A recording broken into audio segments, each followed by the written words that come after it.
Yo, welcome back to the House of Animation. It's your boy Jay, and today we have another banger of a video for you guys. We're gonna take a look at why it makes absolutely no sense that Naruto is a bad dad in Boruto. But first, let's drop the intro.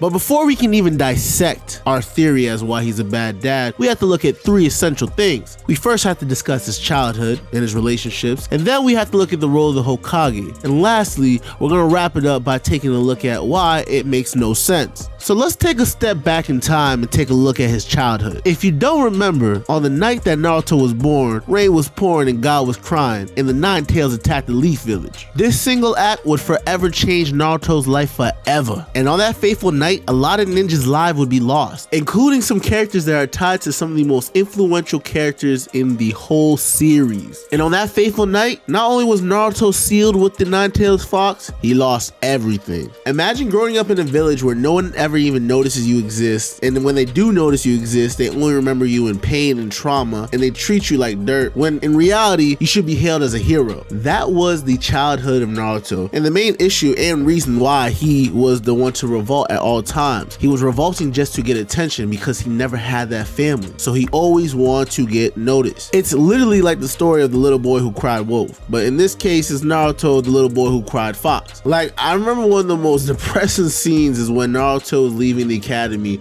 and everybody's going home with their parents and he's the only one left by himself. Or that one moment in Naruto where he's sitting on the swings by himself and everybody's just over there not giving a crap about him. And honestly, if it wasn't for the few select surrogate parents or family members that Naruto would early on get, he probably would have went down the same path as Sasuke, because they are not that different, and we're going to discuss that in a future video. Like, let's take a look at Iruka Sensei and how he played the big bro role to Naruto early on. If you don't remember, Iruka actually lost his parents in the Nine-Tails Fox attack on the village, but yet he even showed kindness to Naruto, constantly looking after him, taking him out to ramen, even almost putting his life on the line to save him when Naruto almost got clipped by his homie. Even the third Hokage, who acted as Naruto's surrogate grandfather, would always show love to Naruto, even letting a lot of his antics slide because he knew the pain that he felt, and he understood it because he knew the truth. And rather than letting the flames of pain and trauma just fester inside of him, he nurtured Naruto. He made sure he had someone who he could look up to that was in a higher standing power, because he knew eventually all this pain and trauma would lead Naruto to become the hero. And undoubtedly one of the biggest influences on Naruto from a parental standpoint would have to be Jiraiya. They spent 2 whole years together training, and not only that, this man Jiraiya ended up sacrificing himself just so Naruto could have the necessary information to beat pain. Part 1 Naruto versus Part 2 Naruto are completely different people, and mind you, it's only a 2-year time difference. This man taught Naruto how to be a man. If you don't know, Jiraiya was also Naruto's godfather, so this came from all a place of love. Without Jiraiya, we do not have the hero that Naruto would become, because Jiraiya knew that Naruto was the chosen one. After the loss of Jiraiya, it was like Naruto felt like he was in the beginning, alone. Yes, you know, he became cool with all these new people. People started looking up to him, respecting him, but take a look at it. He had lost the closest brother to him in Sasuke, and now he just lost his pretty much dad figure in Jiraiya. A very dark time for Naruto. He understood this pain a second time around. But there is no better example as to why Naruto understands the duties of a father or a parent, as to when he reacted when he met both his mother and his father. Both different feelings, but both came from the same place. In finding out the truth, this man has a multitude of emotions, because he's finally able to unpack all the years of trauma and pain and finally break down. And this is when we get to see the real Naruto. Not only do we get to see the physical traits that Naruto gets from his parents, but also the chakra reserves from the Uzumaki clan, or the adeptness with the high ninjutsu from the Namikaze clan. But the biggest thing that we see is the fact that his parents truthfully never left him alone, because they allowed pieces of their chakra to be stored within his body if he were to ever reach a certain point in his Nine Tails transformation. And now I know what you're thinking, because if you remember the Minato clip, Minato clearly says this: Father, it saddens me that I can't go through them at your side. But Naruto, I believe in you.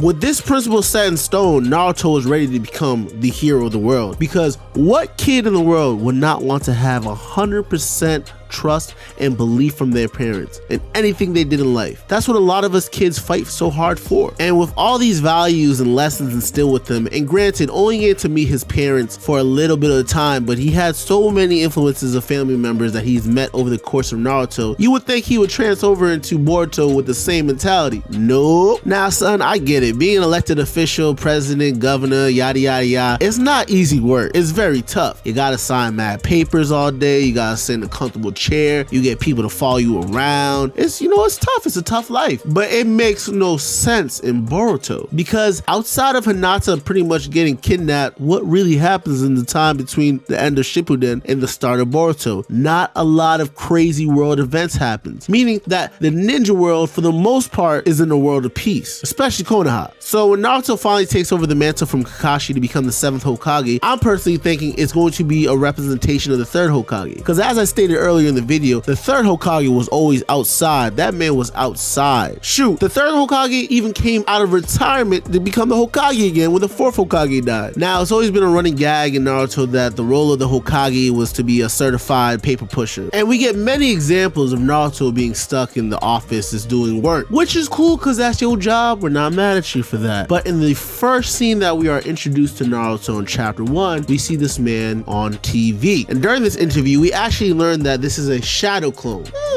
And that's also been a high reason why people don't understand why this man's a bad dad, because if you're the hero, if you have this unlimited tapped reserve of chakra and also the 9 tails chakra, you were known to make legit thousands upon thousands of copies of you. Remember what you did in the 4th Great Ninja War? How could you not simply just create a shadow clone to make use of all your duties? And I actually have a theory. The writer who was in charge of writing the script for Boruto actually did this on purpose. They introduced us to Naruto using a shadow clone, and at the end of the chapter we see the actual Naruto almost passing out just from overexerting himself from using shadow clones.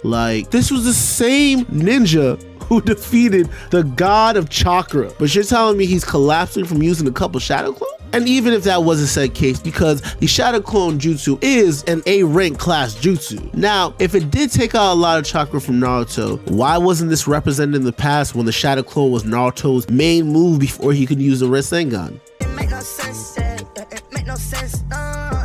And again in the chapter, we're only showing this man using a couple clones. And the biggest thing that happens that shows Naruto not being present at his house is when he sends a shadow clone for his daughter's birthday. And mind you, earlier in the day, Boruto had went to his office to remind him and was like, yo, you better not mess up. So when Naruto busts through the door, they're all shocked and surprised because he's there with the birthday cake. But you know what they say, you can't teach an old dog new tricks. And unfortunately, it turns out that this version of Naruto is actually a clone. And guess what happens next? Naruto somehow loses steam and the cone dissipates and the cake falls on the floor, pissing Boruto off. And I ain't gonna hold you, when I first read this too, I was kind of tight because it made no sense. And like I said earlier, I really honestly feel like the writer just put this in just so that we could understand that moving forward, Naruto isn't this almighty power that we once thought he was, which makes no sense, but that's neither here nor there. And this is show Naruto some bail. The role of a Hokage or elected official is no easy task. You have to worry about foreign policies, interacting with other villages,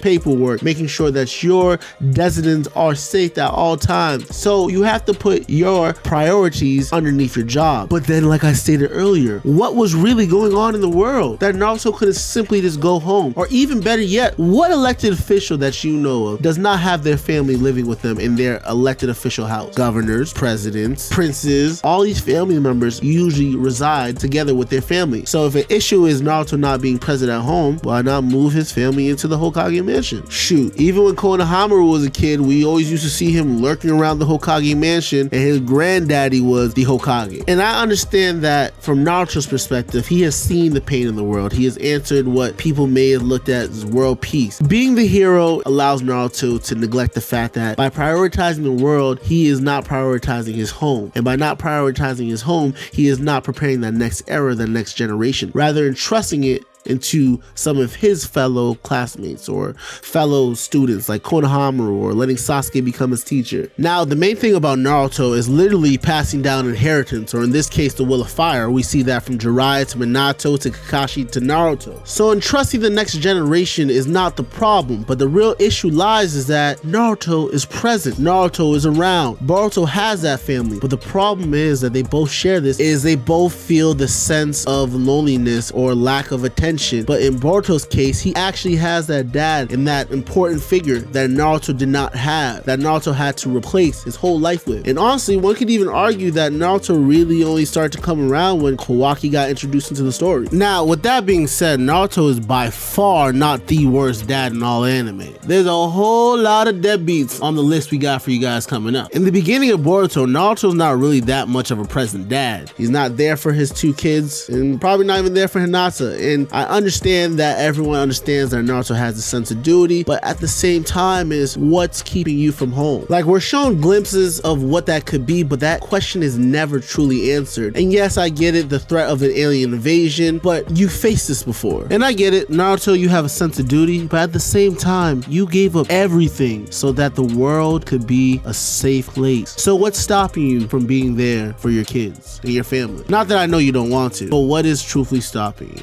And well, folks, that's all we have for you guys today. Thank you for stopping by the channel. Let us know what you think of the video. Drop a like down below and also leave a comment on whether you guys agreed or disagreed, or any future video topics that you guys want to see from the House of Animation. Make sure you subscribe and turn the alerts and notifications on. It really helps the channel grow. And with that being said, we appreciate you guys again. And with that, you already know what it is, baby. Gotta blast.